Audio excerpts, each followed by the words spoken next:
Hey there, I'm Sam Hooper, owner of Vermont Glove. We're going to take a tour today and show you how the best gloves in the world are made.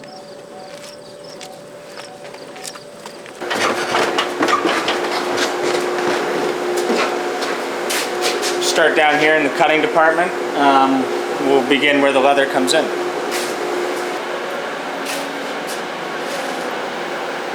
So we make like 50 styles, different types of gloves here at Vermont Glove, and we require a different thickness for certain styles going into certain trade sectors. So if we're making gloves for power line workers that are going to go over a 20,000 volt rubber glove, then it's going to be a thinner leather so they can still use their tools while working on the power lines. If we're making a glove for an iron worker, it's going to be on the thicker side so it can last and have durability for heavy duty materials that they're handling. Here you can see we do different thicknesses and we inventory it by the number of ounces the leather is thick. And we have a certain system of gauging the hides in multiple places and then finding the average thickness per hide. So then from here, the leather gets taken over to the cutting department and we start laying it in each hide into the table.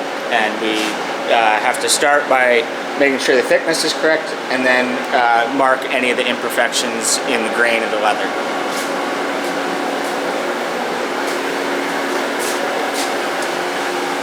So you can see these black marks on the hide. That's where Mark has identified breaks in the grain or cuts from the skinning process, where we want to avoid those imperfections in the leather and make sure that they don't go and get made into the actual glove.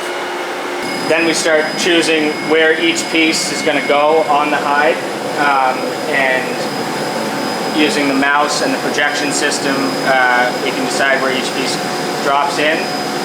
And the idea is that we want to maximize the use of the hide, so we want to make sure that we're strategically putting each piece in so we can have as little waste as possible at the end of the cutting process.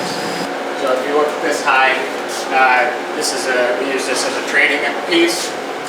This helps a new cutter get familiar with how to lay out the hide and how to adhere to the different stretch directions in each part of the hide. One of the problems with working with goat leather is it has a lot of variation. It doesn't lay flat. It has varying thicknesses throughout the hide, so it will be thicker through the center and the neck, thinner on the edges. So we have to be strategic about how we place each piece and which pieces are going to be thinner versus thicker. So if we're cutting a thumb, a palm piece, or a gun finger piece, which is a high wear area and contact point on the glove, we want it to be in the thicker part of the hide. Then we get economical by using other parts of the hide for reinforcement pieces or back of hand pieces, cuff pieces. Those will go on more of the edges. With each piece, we need to adhere to the stretch direction. So if I'm cutting a palm piece, it needs to stretch widthways, not lengthways. Otherwise, it's going to change the size of the glove after a couple weeks of wear, or if it gets wet, it'll stretch in the wrong direction.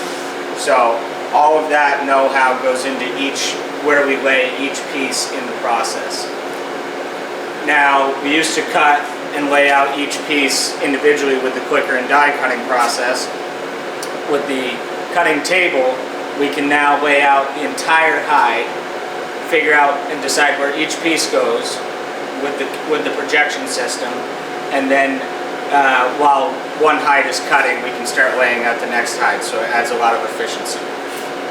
So now that this one is done cutting, Mark's going to start prepping the next hide and start pulling each of these pieces out. That's basically the cutting process. So after cutting, they come upstairs in batches of half a dozen at a time, and then we re-inspect them up here in the natural light to make sure the thickness is correct for each piece, make sure the stretch direction is correct,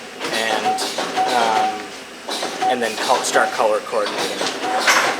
Alright, so next is the putting together process. That's where we sew the palm to the thumb and the palm, and then we sew the thumb and the palm pieces to the gun finger.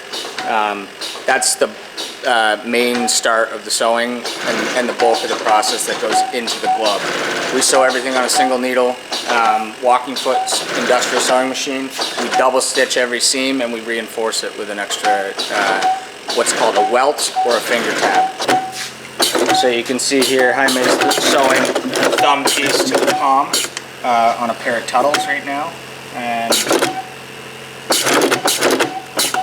we have an exclusive thumb pattern to our company. Nobody else makes gloves the way we do. It's extremely labor intensive, but it's a lot more durable, and the ergonomics of the glove is a lot more comfortable because of our design.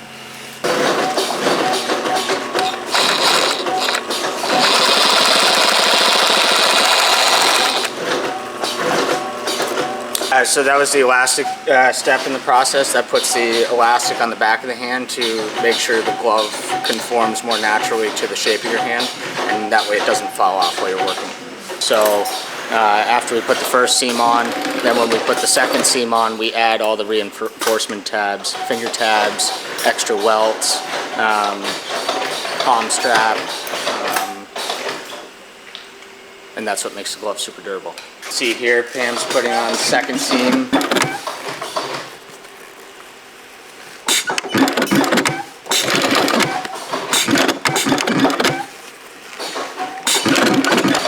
So after Pam sewed the elastic on, then she puts the back of the glove on, and then the glove is in an open format, sewable on a flat plane. So you can see here, this is a half-made glove, now ready for cuffs to go on.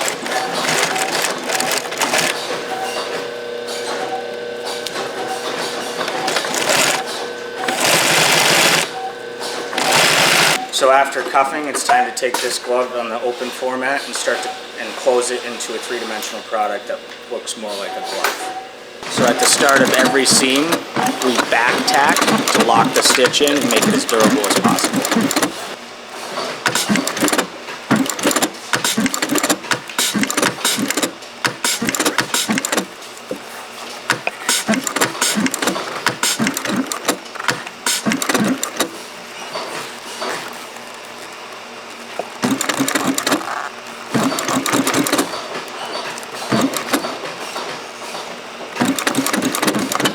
After sewing up the glove all the way around on the first seam, then we go and we re-sew the glove entirely again with putting a second seam on and adding reinforcement finger tabs. So as you can see, there's a lot of labor and material manipulation that goes into sewing gloves. You have to gather the material at a certain rate to make sure your points line up, make sure your fingers are straight and not twisted, and that's really what sets our sewing process apart from a lot of other cut and sew operations. We're not sewing straight seams. We're not able to use automated stitching. We have to rely on just sheer craftsmanship to make these gloves at the highest quality standard possible.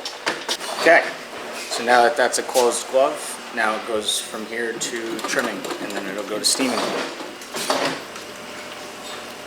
So after the gloves have been all cuffed and closed up, then they come over here to the trimming station where we need to cut off any excess leather and cut off any excess thread. So you can see we work around the glove, cutting off any extra pieces around the seams.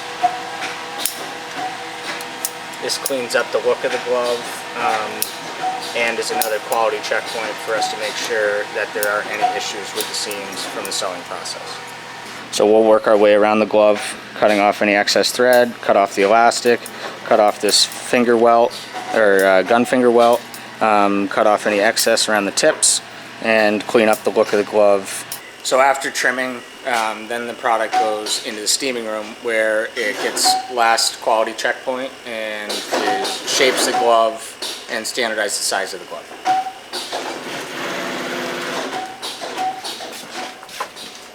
So this is the steaming room. These are electric hot hands that plug into the table. They heat up and they get very warm and they soften the leather and help shape the glove.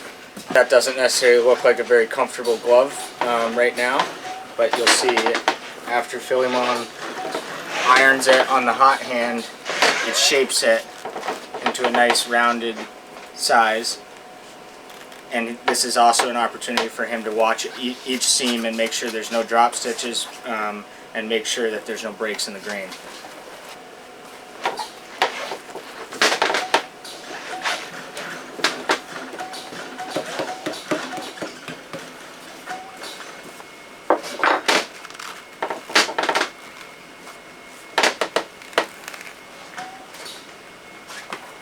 So here's 6 pair, just got finished steaming. These will go to pair, pack, and ship.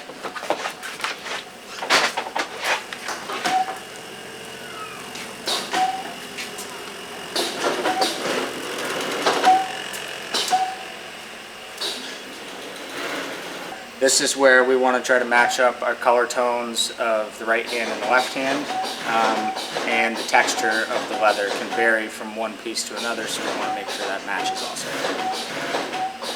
So as you can see, there's many steps in the glove making process, and it's very labor intensive. A lot of different hands touching each pair and making sure that it meets our quality standard. We pride ourselves in making gloves here in the U.S. And creating good jobs here in our local community, and we also get a lot of invigoration out of the end user. Making gloves for real working people is definitely what gets us out of bed in the morning.